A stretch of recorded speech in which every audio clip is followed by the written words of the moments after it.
Thank you, Phil. Now he can have his dry martini. Now, last pair for this afternoon session, Bruce Glendinning of CFA and Andy Robertson of East Lothian are going to talk to us about the Preston Tower. We're having a fight. Who's going first, Andy?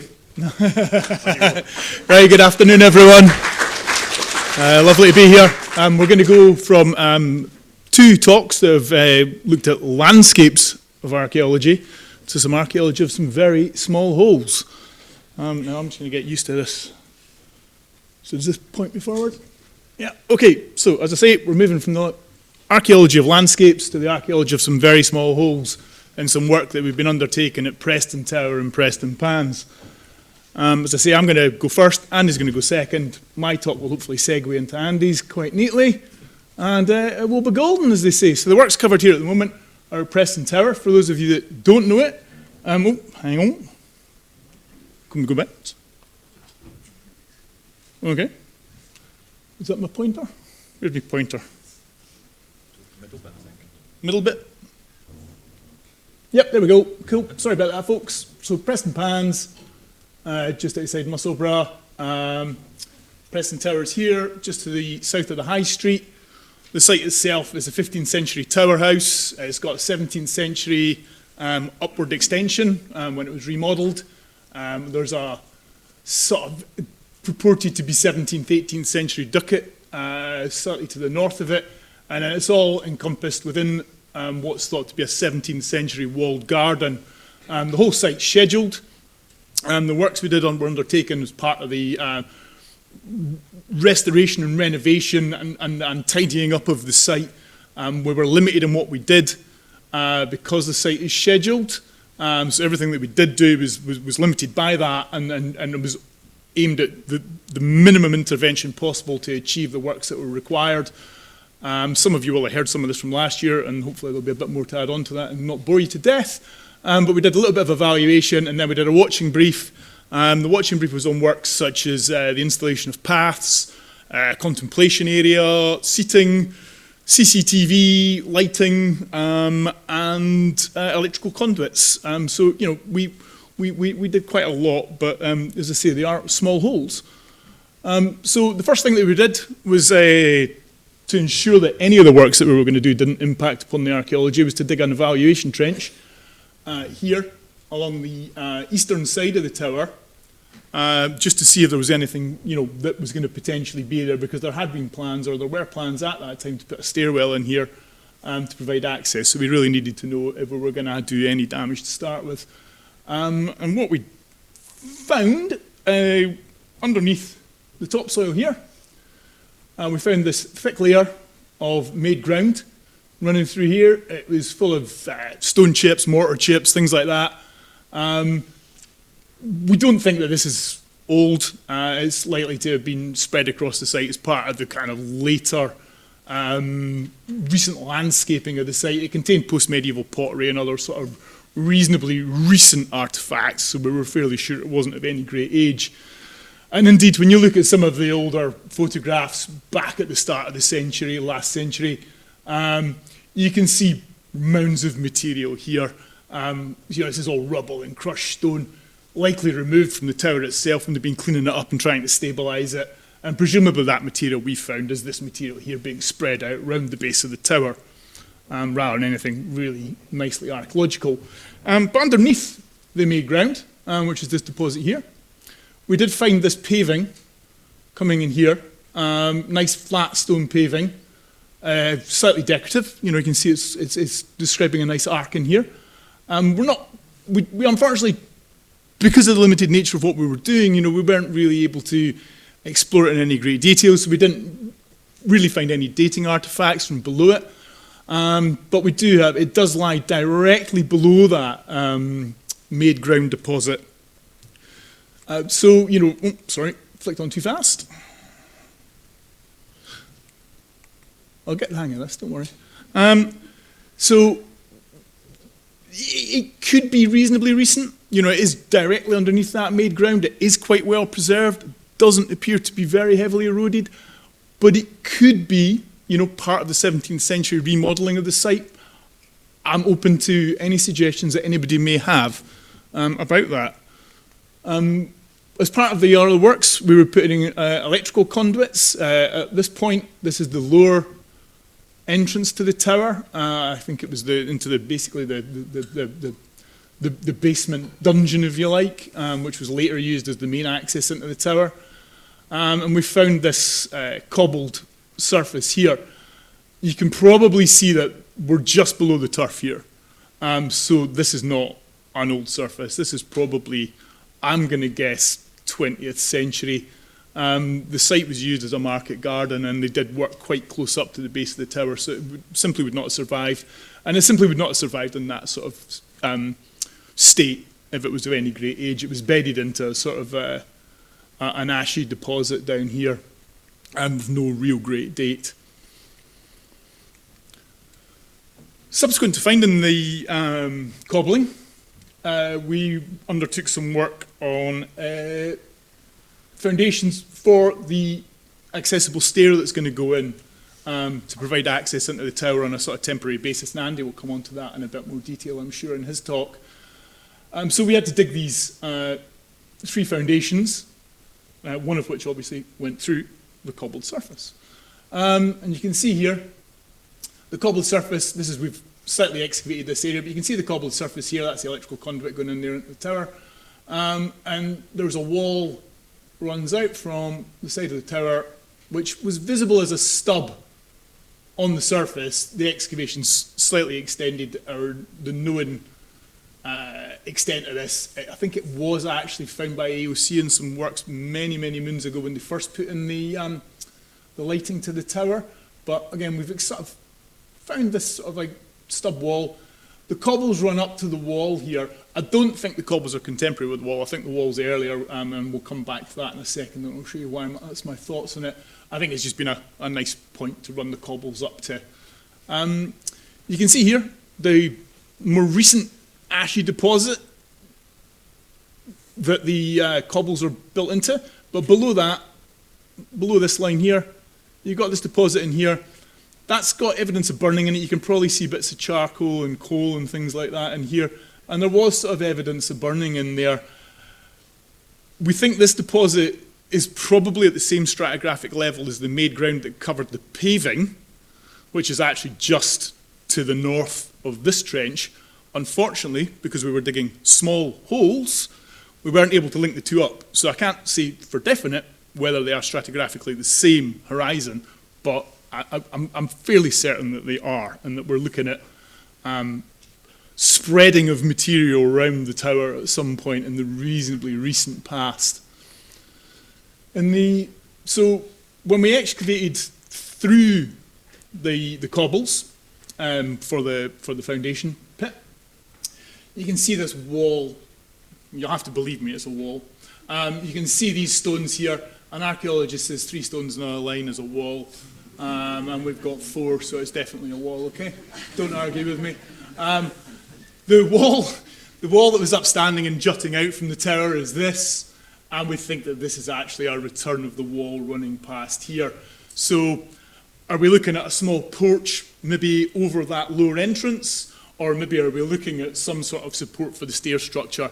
I think probably the former. It's probably some sort of like porch that's been built over that lower entrance, probably to stop people getting in at some point in the past. I'm not sure that it's really contemporaneous with the tower, or with its use, sort of, it's certainly its early use anyway. But, you know, so that's why we think that the cobbling is a much later addition to the area as well. So in the other pits, which were more on the east side of the tower, southern side of the tower, excuse me, I'm going direction blind. You can see we've got this dark material, we've got the topsoil, we've got sort of rubble, and then we've got this blacky material down in here.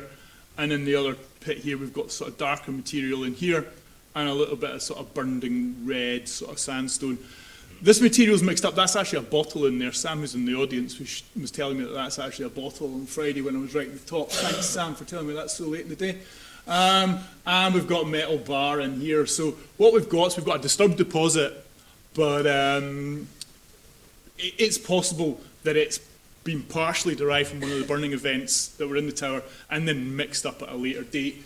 We know the tower was burned in 1544 during the Rough Wooing, then in 1650 by Cromwell's forces after the Battle of Haddington, and then in 1663 somebody burnt it down by mistake and led to the Hamilton family abandoning the site and moving on to Preston House. So possibly some evidence of the burning, but not an in situ deposit, mixed up by later activity. Other things that we watched were the path watching brief. I covered this last year. I'm going to rattle through this fairly quickly. Everything, as I said, was designed to try and stay in the topsoil, so we didn't penetrate down into where we think the negative archaeological features would be. Negative archaeology, as in all the cuts and pits and features and ditches that you've been heard about today, survives, got into the natural subsoil, and we were trying to stay above that and not damage it, and actually, amazingly, we did. So the result of certainly the pathworks and the contemplation circle were that we didn't find any negative features, but we also didn't find any positive archaeology like upstanding walls or anything like that as well, which again is an interesting thing. Quickly see here, there's the one of the paths, the contemplation circle, and you can see hopefully that we're actually in the topsoil here. We've not gone down into any sort of deposits, so we'd be seen as archaeological. Other works that took place were CCTV, lighting towers, electrical cabling here. Again, all of this was designed to try and stay up and out of the archaeology as far as possible and have as limited an impact as possible. You can see here, we are talking small holes. So that's one of the CCTV pits. That was for an electrical cabinet, and that was a lighting conduit cable route thing. And as you can see, they're all fairly shallow. That one's obviously a bit deeper. But again, of interest here, and I know for the non-archaeologists, I suppose you might go, oh my God, really? But it's interesting, we didn't find anything. So we actually, our works, you know, we've not disturbed any archaeology, which is a good thing. Promise you. So, you know, the results of the work were that, you know, we did a set of excavations. These are the most extensive excavations that have happened on the site, basically in the recent past. We've covered the majority of the site on its length and its breadth, and we can be fairly sure that the site's covered with a reasonable depth of topsoil and other deposits. So in terms of the future management of the site and the landscaping and things like that that will take place on the site, we can be fairly happy that if those activities are kept within a depth of, say, about 30 centimetres of the site surface, it's unlikely that we're going to have an impact on any archaeological remains, which, you know, for the future sort of, so basically for the future management of the site is a very important outcome. The other thing that we know is that we do have in situ structural features around the base of the tower, probably fairly close into the tower. So again, we're aware of those, and in moving forward, hopefully, which Andrew's going to talk about now, is that these excavations will actually provide a good base for the ongoing care of the site and let Andrew make, you know, informed decisions about those activities that are going to take place. Right. Thank you, Bruce. It's my turn to try and fight with the doofer now. Okay. Right. We've had a couple of talks over the past couple of years about Preston Tower, about the historic building recording last year. Bruce has just told us about some of the little holes. Uninspiring as they may seem, I'm going to try and pull all this together to talk to you about how we use all this in an actual project. Now, normally, when we undertake archaeology, the work's done, it's reported, and then it just gets archived. We don't get a chance to use it in a project. For Preston Tower, the archaeology and the historical research drove the project. So what I'm going to hope to do is explain very, very briefly what we've done. Okay, right. So as a quick recap of the overall project, you'll all be experts, you've heard it 3 times now. The tower was built in the late 15th century, probably by Sir Robert Hamilton. Now, the tower remains within the Hamilton family for about 300 years and has been burnt at least twice. I am very dubious about the third one. once during the rough wooing in 1544, and once again by Cromwell's army in 1650. It was also used as a vantage point, possibly as a ruin, so that people could sit with their champagne bottles and watch the Battle of Preston Pans in 1745. There we go. It's also been sketched by one, I don't know whether this shows particularly well, J.M. Turner, when he's not doodling his boats and foggy scenes of trains. There we go. It's also, at the present moment, it's owned by the National Trust. This is quite complicated. It's been owned by the National Trust since 1964, I think. Don't quote me on that. But it's been managed by East Lothian Council for its sins since 1972. And what we can see here is the august publication that is Country Life, reporting on this guardianship arrangement. Remember that term, guardianship, in a minute. Now, over the years, there's been no access to the tower, but there's been various kind of running repairs on it. Okay? So, as has been pointed out, the tower and the Ducat are situated in their own grounds, which is presently a public park, but it was formerly a market garden. And these are just a kind of selection of images of when it was the market garden, and you can see the furrows and the trees and things like that there. Right, so much for the background. Now, the current project is a result of a series of conversations that we've held internally within the council about how to manage the tower. And the kind of somewhat fortuitous, well, at least for this project, fortuitous reallocation of funding from another project which fell through. So what the basic aim of this project was, from the very get-go, was to increase accessibility and to increase the understanding of the tower. And Ducat and gardens and all the bits that go around it. Well, I've just realised there's a screen down there I could have been watching. I think I need my glasses tested. Right, as I said before, it's not often we get to report at conference on a cradle-to-grave project. As often, the archaeology's done well before any kind of project's undertaken and put aside because a condition's been filled. It doesn't really play that much part in the wider project in determining what we do for the wider project.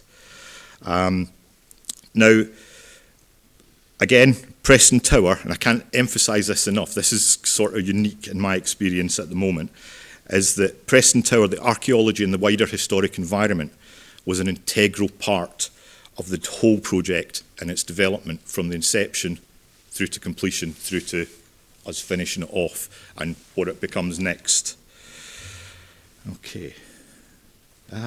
Right. Now, you've heard from Bruce about the archaeological work that CFA have undertaken as part of the project, and I'm not going to dwell on the results. If you don't remember what he said, neither does most other people. But the work that Bruce's team has done forms the basis for how the stonework of both the tower and the Ducat was actually repaired. The historic building recording that Bruce reported on last year identified areas of stonework and mortar that needed to be repaired, as well as the historic features that needed to be preserved and enhanced. And it was the archaeological information, which some of that you can see here. Oh, you'll see that one in a minute. Of some of the archaeological elevations and scans and things like that that were done that helped inform the repairs. Yes, we had numerous discussions with the stonemasons about, and to be honest, some of them were really mind-numbing, about what mortar to use, what stonework to find. I think from memory we trialled 5 or 6 different types of mortar mix. What I don't know about mortar mix is vast, but it was tedious. But at each step of the way, the work was always referred back to the archaeological work, both to check that it was complementary to the historic nature of the building and that no historic features would be impacted upon by the work that we were undertaking. Now, the laser scan that was undertaken, I did try to get this. I'm jealous of everybody that's managed to get theirs to spin. I couldn't figure that out. This will form the basis for the kind of future management plans. Somebody with a lot more technical know-how than me, Stephanie, will be able to mark on there where we've need areas to monitor, areas of future repair and stuff like that. And this will go into the council and we'll be able to use that. It's a fantastic tool, but it derives from the archaeological work that was done. The below ground archaeology, funny picture of deja vu. I'm sure it's as if we're using the same material. And the work on the phasing of the external staircase has been essential in developing the interpretation for the tower. Now, I'd hoped that I'd be able to show you all the completed panels. We have actually completed them, but the project's been a little bit delayed due to the fantastic weather we've been having and the unavailability of steel, apparently. So, as an alternative, so these are still embargoed. So, as an alternative, my initial thought was to explain them to you through interpretative dance, but as both Bruce and Stephanie threatened to break my legs, I'm not going to do that. Now, CFA, it's true to say, did all the heavy lifting in terms of the archaeology, but given the nature and the scope of the project, we pulled in quite a lot of specialists for other areas. We had Corley Mills, who some of you may remember, she's spoken here before, have a look at the surviving timbers for dendrochronological analysis. The initial assessment was that they were largely 18th century and imported from the Baltic. Although we have got a couple of more interesting examples, which we think are reused, that when they were being replaced, we've taken them and put them aside. And further down the line, it's hoped that we can generate something to look at these a bit in closer detail and have a bit more information. We also took mortar samples, and that was sent away and analysed by the British Geological Society, the BGS, as the historic building recording identified areas, especially high up before we had the scaffolding up, of where more modern mortars were used, and that was actually damaging the building. And to repair these, we worked with the stonemasons to try and match as close as we could what the original mortars were. Now, we couldn't match them exactly, because interestingly, what they used in the past seemed to have been beach sand. And this has caused a few problems because of the amount of salt that's within that sand material. This was also true with the replacement stones or packing stones that we had to use in areas of erosion. And we worked with the historic building recording again. You've all seen the pictures where it's all dimpled in. And we worked with the stonemasons and the historic building specialists from the National Trust. And we were able to find a good match for the stones of the tower, both the 15th century and the 17th century part. And for the slates of the Ducat, even though we don't know where the original quarries were, which was quite an interesting process. And again, as with the timbers, we've kept those samples, and it's hoped that further down the line we can actually use them and extract some more information. There we go. We also had quite a lot of decorative stone work elements, and these were badly eroding. You can see them starting to laminate up on the side, and again, higher up, the historic building recording was used to initially identify these. And Graciela Ainsworth, who's a sculpture conservator, was engaged to kind of stabilise what she could. And you can see it was quite an involved process. She had to rake out all the loose material from this stone that was laminating. I'm afraid there's a big name for what she's squishing in the back there, and I cannot remember it. And then it had to be pinned with stainless steel pins, and hopefully they'll be stable. And where we couldn't stabilise things, the stonemasons worked with her and the historical evidence to try and replace the stonework. And this was quite important for the upper levels, where we had to recreate some of the drainage channels with elaborate carvings so that we could get the water away from the tower. Other areas where the historic building recording was used is in the replacing of the metalwork in the tower, although a lot of the metalwork's much more recent than the tower. Some of the little sockets you can see here we've been able to reuse, and these were identified using the 3D scan. We could zoom right in and make sure we weren't damaging any parts of making new damage to any of the stonework. We also worked with a blacksmith to try and match the metalwork to make it look proper, because if you put stainless steel chrome up there in an old tower, it's going to look daft. So we got all these different samples done. It's that bottom one that we used. Interestingly, this is a learning curve for me. The wash that they put on, it's called T-wash. I was 3 meetings in before I realised that that's not the same as T-cut, what you polish cars with. So there we go. That was a useful day.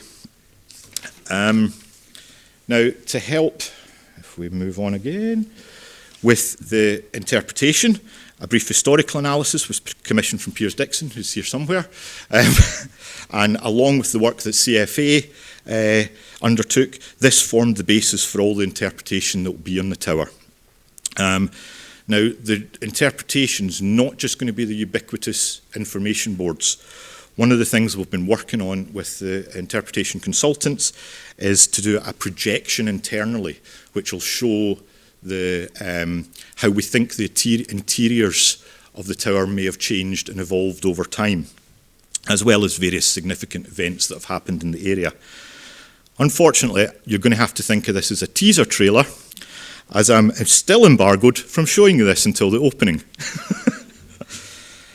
So one of the biggest and most visible influences that the archaeology and historical work will have on the project is the influence that this work has had on the stair design. The historical analysis and the archaeological analysis threw up at least 3 different phases. There's a bit of a discussion whether there's 4 possibly, but you can see these are some of the pictures. These were done by Bob Marshall of reconstruction drawings of how we think the towers changed, the access to the towers changed. It probably always was on the first floor. We think the doorways moved from there to there, but that's fine. So this, plus the below ground archaeology that Bruce showed you, led us to what is essentially going to be the final design. I had, again, hoped that this would be up in place. We've got a shortage of steel, apparently, in the world at the moment. And I say the weather has held us up. But we've overlaid on the laser scan what the stair's going to look like. And again, on the historic building recordings. This was heavily influenced by the historical work that Bruce's team and Pierce had done. Basically, there's no impact on the fabric of the tower. The only place it will connect will be where it goes through the door, way up there. The reason why it's on these posts is so that it won't impact on any buried archaeology. The different interpretations of the phases gave us a few problems. Quite a lot of discussion was had about how we use this. Do we try and pastiche one of the earlier phases, or do we go ultra-modern, Willy Wonka and the Chocolate Factory modern, so that it stands out?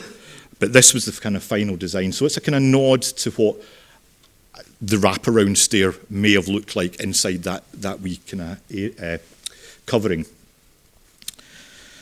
So, don't worry, I'm nearly finished. The future. I so hope it's the smash monsters. All this talk of AI, and I hope it's the smash monsters that we get. Now, I mentioned guardianship earlier. There is a guardianship group that's been formed from the local community, and it's hoped that they will be able to undertake further research, manage the opening tower, take guided tours, etc. And I know that some people here in the audience are already involved. I'll not point you out because she'll kill me. And the information that's been pulled together from all these disparate sources will be handed over as part of this project. And hopefully that can form the basis for the guardianship group, the local community, as well as professionals taking our understanding of the tower and its environs forward. Really, all the work we've done has only scratched the surface. We were focused on getting it through this phase, getting the tower opened and accessible. For me personally, this has been one of the most enjoyable and yet frustrating projects that I've ever been involved in. It's been nice to see that everybody has come on board, that the project's been driven by the archaeological and historical work. And that's informed everything from how deep we can put cables and path foundations, as Bruce was showing. We kept it all within topsoil, to where we can attach the tower, how we're presenting the tower. Now, as usual, come on, there's a vast amount of people that have been involved in this, and I do apologise because a large proportion of them I never physically met, because we started this and did all the groundwork during COVID restrictions. So I have no idea whether they have legs or not, or were wearing trousers. But these are some of the people to say thank you to. You know who you are, so if I've missed you, I apologise. I'm going to leave you with another teaser trailer to keep your eyes open in the new year for press releases and information when the tower's opened. And then you can go and see for yourself some of the nonsense that we've been talking about for the last couple of conferences. And I'm just going to really annoy him, but if anybody wants further information, Jordan's downstairs on a stall. Go and really pester him. He's got all these scans and pictures that you can go and speak to. So thank you very much.